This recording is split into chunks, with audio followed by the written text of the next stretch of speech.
Hey, what is up? Welcome to this episode of the Entrepreneur to Entrepreneur podcast. As always, I'm your host, Brian Lofrumento. And you know what I love about today's episode? How many of us and how many times in life has someone said to you, oh, you're so good at that. You should charge others and do that for other people, or you should start a business about that. Well, today's entrepreneur is incredible at what she does, and her story is right along those lines. She not only had an incredible career up to the point of her starting her business, but she just took the plunge and she started serving others with what is a really intimate and awesome service that I've gone all through her work. And it's so clear that not only does she love what she does, but her clients absolutely love the personal touch that she puts into it. So let me tell you all about today's guest. Her name is Leila Fatalian. Leila spent over a decade in the supply chain world before taking a leap of faith into interior design, a huge career shift and one that I'm so excited to hear about. The adventure began for her unexpectedly moving into her new home. Her flair for design just didn't create a space that she loved, but it also caught the eyes of friends and family. Their compliments and requests for design help sparked a realization that she had another passion waiting to be explored. So Leila went for it. She decided to pause on her corporate career to fully embrace this new creative path. This leap for her into the unknown wasn't just about learning to select the perfect color palettes. It was also about creating personal and professional growth. Starting her own business has been challenging, which it is for all of us, but it also combines her love for design with a joy of entrepreneurship. Now she spends her days transforming homes into expressions of personality and style. And for her, nothing beats the feeling of seeing her clients' faces light up when they see their new space. I'm so excited not only to hear her story, but to learn about her attitude towards servicing clients and running her own business. I'm excited about this one. Let's dive straight into my interview with Leila Fatalian.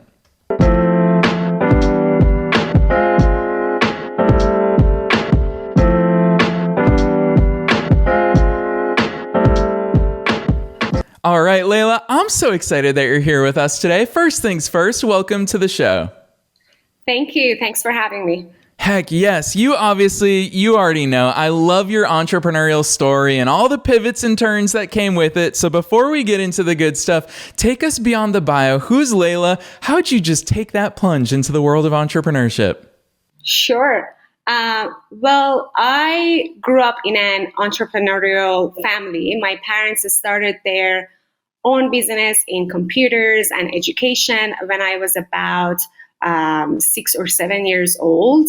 I remember the endless hours they dedicated to growing their business, and I always admired their dedication. I remember even as a child, instead of playing with toys, I would role play as a business owner, which I really enjoyed. Then fast forward when I was 21 years old, I moved to the US, essentially starting from the ground up. My academic journey began in computer science in my home country, but after I moved, I soon discovered my passion for supply chain. So I returned to university and graduated with honors, and I have been fortunate to land exciting supply chain roles right after graduation. My journey into interior design is pretty interesting. I always had a passion and eye for interior design, but I never considered turning it into a business. And, when I decorated and styled my home, many friends who visited us admired my work and asked for my help in designing their homes. Initially, I took it as a compliment, but as more people approached me, I decided to give it a try, like a serious try this time. And the intent, besides exploring this passion, was also to gain different skill sets, at the very least, grow on a personal level. And honestly, this experience really boosted my skills in so many different areas. So I started taking interior design courses, got my certification, and started helping friends and family with their homes. And through word of mouth, I gradually received more projects, and this passion eventually led to the birth of OneTa Design. So looking back at my journey as a whole, I think it's been always about willingness to take risks, constantly challenging myself and step out of my comfort zone to achieve personal and professional growth. Yeah, I love that overview, Leila, especially because obviously you come from an entrepreneurial family, but I am going to call you out and give you huge credit here because I think it's so powerful that we're all told these things from time to time. A friend saying, oh my gosh, can you help me with that? And obviously I teased it at the top of today's episode, but Leila, you didn't just heed that praise from friends and family. You actually decided to go deep into that rabbit hole. But it's interesting to me because you obviously had a successful career. So take us back to your mindset at that time, as opposed to just hearing the praise and the call to action from friends and family. What pushed you into saying, you know what, I'm going to take this seriously and I'm actually going to do it as a business?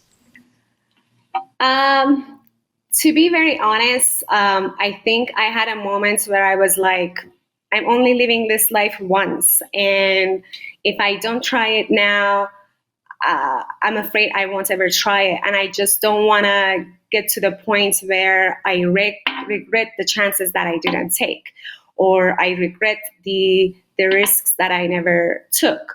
And although I was having a great career, I knew that even after taking this shot, if things don't work out for any reasons, I can always come back. Like I can always get back to where I started. So I'm not really losing anything at this point. I thought at the minimum, as I mentioned earlier, the least that this experience can give me is I can grow on a personal level. So I just had that moment of courage, and of course the support that I had from my family members, and the encouragement I got from the friends. I just thought I just had that moment that I need to take this shot now because I just don't want to regret it later. And it's been an amazing experience so far. Yeah, that's really powerful advice. I want to echo that for all of our listeners here today is, as you said, your job will always be there. Your career will always be there. If things don't work, you can always go backwards. I feel like societally, we put so much pressure on these decisions as if they're final or as if they're fatal. But that attitude that you're putting on display for us here today, that's so incredibly important, especially for all of you entrepreneurs. I'm going to use Leila's example story here today for so many of you to take that leap. And Leila, you called out courage. It's an essential ingredient because all of us are scared, even though you were already helping people, even though you already had the support of so many friends and family, it still is a big leap to make. And so with that in mind, I want you to take us back to that first client because you had already helped people just on a friendly basis. And I think that's so cool.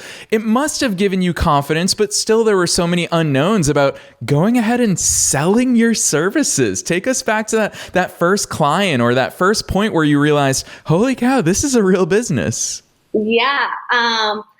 Actually, the first client that I got, I was just like, really, you want to pay me for what I love to do? Like, I just couldn't understand, or I was overexcited about this opportunity. And I want to actually mention that I faced a lot of challenges starting this business. I think majority of those were mental, like overcoming imposter syndrome. The first client that I got, I could not believe I could do the job, even though I've done it many times for my friends, for myself. And but when it became like more serious, I just had all these battles in my head that, can I do it? Do you really want to pay me for what I love to do always? So overcoming imposter syndrome, for instance, was a significant hurdle. And initially, I felt like I needed to know everything, and I have to master every detail before taking on any project. So I was spending countless hours learning everything, and I thought I have to be ready first. Then I start taking more clients or taking more projects, but I never felt that I'm ready enough. So the self-doubt and mental barriers were very challenging, and overcoming them was a constant battle. So eventually I just decided I'm not going to ever feel like I'm ready. And I gonna learn throughout this process, throughout this journey. And I was so fortunate that my first clients or my first project, they were extremely nice and so kind to me, and they didn't make me feel uncomfortable with any. I did make mistakes in the beginning, but they were very honest and we were very transparent with each other. So I started that project, and the way that it turned out, the entire project turned out to be, it boosted my confidence, and I was just ready to take on more projects. Yeah, I love that story, especially because I want to call that one thing out, that point that you made about you love to do this. And it kind of is that moment where you're just like, pinch me. People are going to pay me for this. That's crazy. I feel like that can be a blessing and a curse for so many different entrepreneurs because we love doing it. And that's what guides you through all of the challenges that we all inevitably face in the journey. But at the same time, because we love it, I feel like too many entrepreneurs devalue themselves and their skills and their services as a result of that. Talk to us about that, because I know for sure back in 2012 when I started my marketing agency, I cringe at thinking about the prices that I used to charge. I was devaluing myself so much. Leila, how did you navigate those waters? That is exactly right, because I did struggle with that. And in order to find a way to solve this problem or the challenge, I reached out to other entrepreneurs, or I joined the interior design community. And I learned that that's not only me. Everyone almost, as you mentioned, you yourself, everyone almost feeling the same way, especially if your business is based on your passion. You feel like maybe you just, again, I'm going to go back to the imposter syndrome. Maybe that's the imposter syndrome that kind of gets in your head that you're devaluing yourself. So for me, in order to overcome that, personally, I joined the interior design community. I reached out to different mentors, different designers that they've done this in the past, and I just wanted to get out of my own bubble and get more into a business mindset. Like, how are you, how are you doing this? What are your services? And learning more from, like, turning my passion into a business was a different journey. Like, doing what you love is, I think it's one journey, and then turning that into a business idea or being a business owner is a whole different thing. So for me, in order to learn more about that, learn how to price myself or how to run a business, I joined that community and I constantly learn from them. And I'm still to this day reaching out to them to learn more, because I may be a great interior designer, but I really need to still learn more about how to run a business. So that's how I'm learning. Yeah, I love the fact that you call that out, because Leila, obviously at the end of today's episode, we're going to talk about your business website. We're going to drop those links. Listeners, you already know where you can find all those. But I will say, from the outside looking in, everything looks so strategic and intentional and polished. Your website's incredible. The branding that you've put together is so elegant, and it shows so much about the pride that you take in your own work. But I love the transparency and how you share. You're always improving and evolving as a business owner, as an entrepreneur. And so with all of that in mind, I want to tap into some of the genius of Leila, the interior designer, not just the entrepreneur, because a core part of that is this is a very intimate service. You're working inside of people's most intimate spaces, their homes. Talk to us about some of those cares and considerations that you put into the client experience, not just the spaces that you create. That's a great question. And you are so right. You are working on spaces that people live, and they care about those spaces. So it's a very sensitive job to make sure that you're happy with your work, but at the same time, clients is happy. I think when I initially started, I just wanted to have something really great on my portfolio. I just wanted to have a great outcome the way that I love it. But then as I started getting more projects and working with different clients of different backgrounds, I learned that it's actually more important that they love the projects, even though if I'm not 100% aligned with some of the things. But at the end of the day, they are the one living in that house or in that space. And it's more important for them to be happy and satisfied with the results. So so I had to kind of like be a little bit more flexible as I'm getting more flexible, as I'm getting more projects, and making sure that, having my discovery call, which is free of charge, because it's basically, getting to know you, you get to know me. Am I a good designer for your project? And just listening to the clients during that 1 hour call or meeting. What do you want? What do you get? What do you want to get out of this project? What do you want to see in this space? What colors do you like? What colors you don't like? And just gathering as much information as possible during that 1 hour discovery call, and then putting everything into an action, and constantly communicating, making sure that we are all still on the same page. And what I like to do, because as a customer, I like to have options, but not also a lot of options that I get so confused, but I want to see more than one option. So that's what I provide to my clients. I provide them with multiple options, and based on our discovery call results, and I ask them, which one do you want to choose? So it's always like collaboration and making sure that their feedback, and they're always part of this project from start to the finish.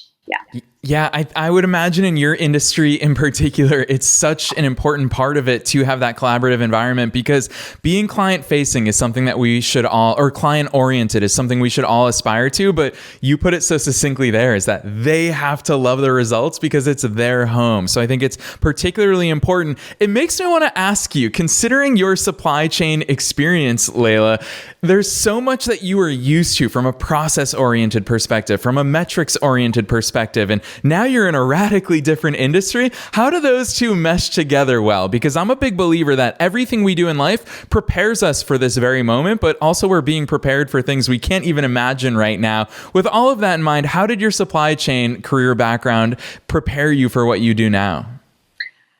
I love this question. As an interior designer, with lots of supply chain experience, I would say my ability to seamlessly integrate my planning, project management, vendor relations, negotiation, all the skills that I learned during my journey as a supply chain person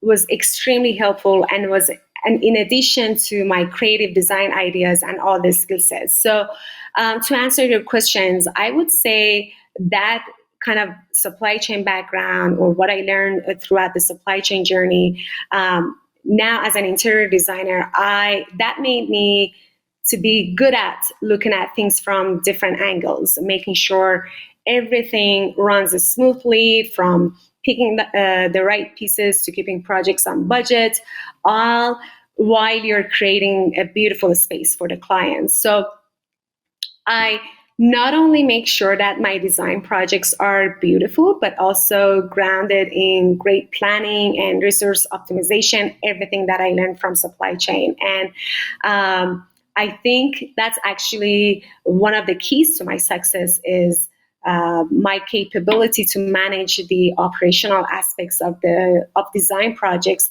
with the same finesse as the creative ones. So if I have to summarize this and give one word answer, or one sentence answer, I would say my supply chain background helped me to now provide stress-free design experiences to my clients.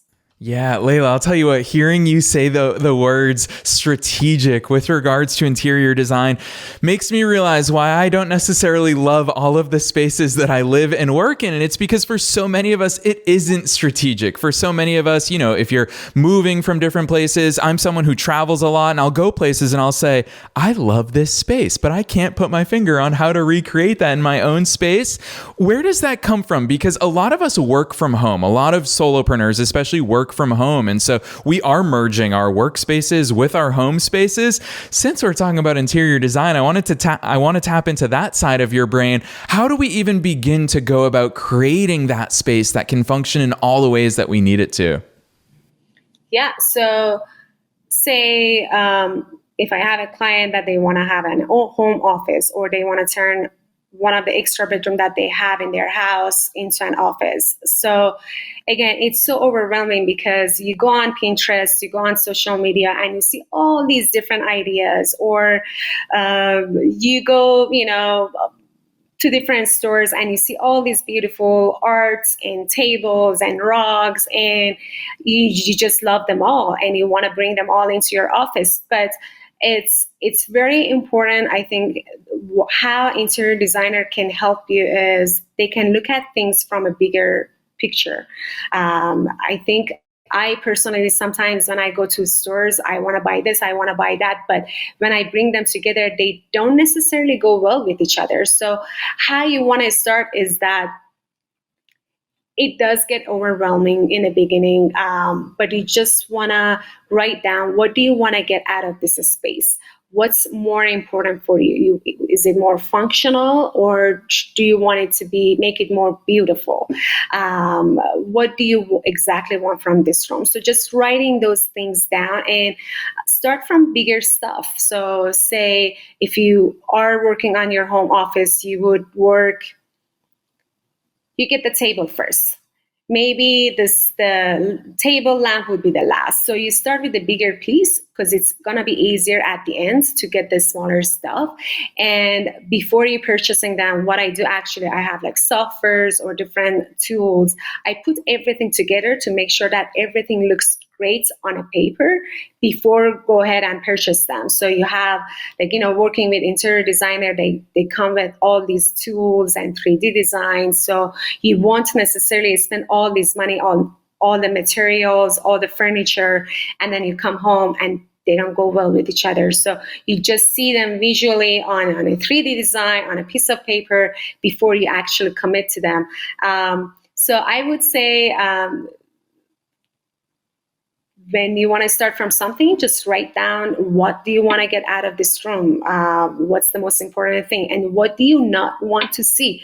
I remember when I talked with one of my clients, they said it's actually very interesting and very helpful when you think about what you don't want to see rather than what do you want to see. Because when it comes to what you want to see, the options are limitless. But when you want to explain what you don't want to see, it's easier to write that down on a piece of paper. So just write it down on a piece of paper, and then you go from there. And obviously, reach out if you need professional help.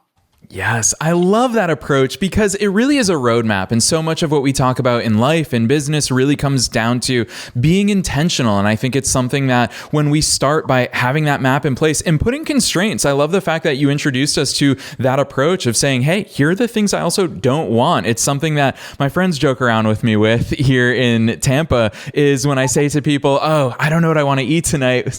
Some of my friends will ask, what don't you want to eat? And if I can rattle off, I don't want Italian, I don't want Mexican, I don't want this, well, then it's easier to start identifying what it is that I do like. So I love those constraints and that approach to problem solving, because ultimately it's what we do in our businesses every single day. And Leila, I do want to talk to you from a business perspective. I think it's so cool to see the way that your business has evolved, because you brought up technology, and obviously that's a big part of your industry and it's a big part of the way that you service your clients. But let's also talk about the way you service your clients, because a lot of people think of interior design services as someone coming to my home. But obviously 2020, the pandemic changed so much of the way the world works. A lot of us use Zoom these days. So how are those ways that you're servicing clients both near and far? Yes. So obviously there are different ways. Again, as you mentioned, during pandemic, a lot of we got to work with different tools such as Zoom, Google Meets, or different things to communicate with each other. And that time proved to us that we can actually get things done over a call, over a Zoom call, or over a video call. And we don't necessarily have to be there in person. Although it's very... it's a bit based on personal preferences. Obviously, some clients do want you to be in their home, walk around with them, look at different furniture that they already have. But I also want to mention that in this industry, and I'm sure in any other industries, now things can be done online. So, and especially interior design is growing in that area. providing online services.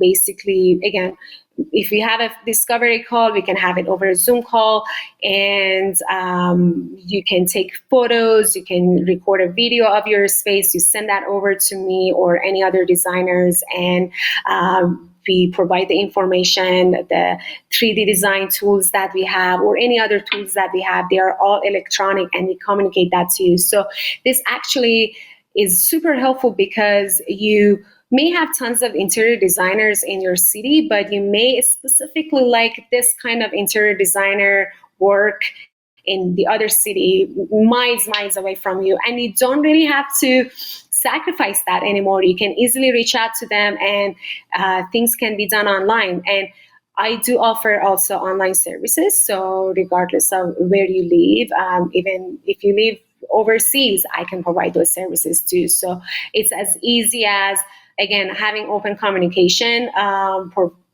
providing feedback, and everything now can be done online. So whether you are in the same city as I am, or you live miles away, you get the same service, you get the same quality of work. Yes, I love that perspective, because what really shines through, Leila, in so many different ways is how much you love this stuff. But I'm going to use this as an example for listeners, because one thing that I always argue in the world of entrepreneurship is that when we're business owners, we're no longer just the practitioners. You are no longer just an interior designer. You are also a business owner. And so for listeners' benefits, I would love for you to share some of your perspectives on the fact that you do get to marry these two. You do get to marry being a business owner with the actual work that you clearly love to do. What's some of the things that you didn't expect about entrepreneurship that now you look at it and you're just like, holy cow, that's crazy that I've grown into this role, and that's crazy that I'm able to manage all of these things while growing a business? Give us some insights there. Yeah, so I started this business completely out of my passion. I knew I love interior design. I knew I have the taste for it. I knew I have the skill set for it. I knew I can just educate myself a little bit more and do whatever I want out of it. But then when I started having this business, I was like, oh my God, now I am my own CEO, I am my own accountant, I am my own project manager, I am my own salesperson. So being all these kind of people was difficult, and still is a challenge. Learning to how sell your ideas, and learning to how do your expenses, and learning to how run a project at the same time that you're doing the interior design work. It was challenging. So what didn't I expect, to answer your question, what did I expect when I started my business is that I have to learn. I have a lot to learn. And I needed to learn how to do accounting. I needed to learn how to sell my ideas. I needed to learn how to do networking. I needed to learn a lot. And it wasn't only about execution and implementing my design ideas. It was also about how can I have my business profitable. So again, this is not something that you would learn necessarily all by yourself. You would reach out to different people, get their experiences, their knowledge, talk to different communities, and surrounding yourself with other entrepreneurs was extremely helpful to me. Just like learning what they've gone through, how they overcame it, and so I think that's how you would kind of like marry these two, your business ideas and your actual work together. Yes, I love that overview. These are the realities of what it means to be an entrepreneur. So, Leila, as we come towards the end of today's session together, I want to squeeze two more questions in because one, I am super curious about the name of your business, OneTa Design. Walk us through the inspiration there. This is such an interesting question, and I was hoping that you asked me that because there is a meaning behind it. It's a combination of two words, one in my own language, Farsi, and then the other one is in English. So the word one is English, and ta is part of the Farsi word. So putting that all together, that means unique. And basically, the way that I came up with this business name was I knew that I'm offering unique design ideas and it's different. My design ideas and my design services are different. So I wanted a name that represents what I'm actually bringing to the table, and unique was something that perfectly could describe my business.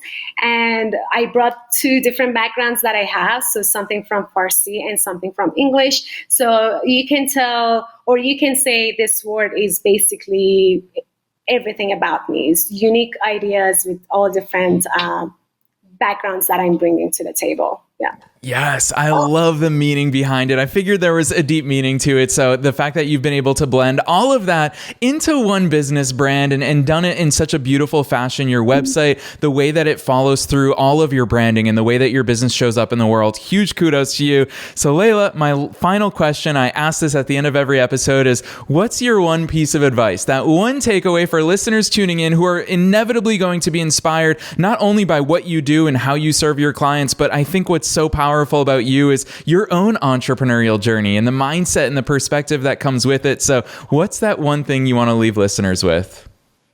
I would say starting a business requires both passion and persistence. There will be so many challenges, but your passion will keep you motivated and your persistence will help you overcome those challenges. And if I want to break it down further, I would say, number one, believe in yourself, trust your abilities, don't let self-doubt or imposter syndrome hold you back.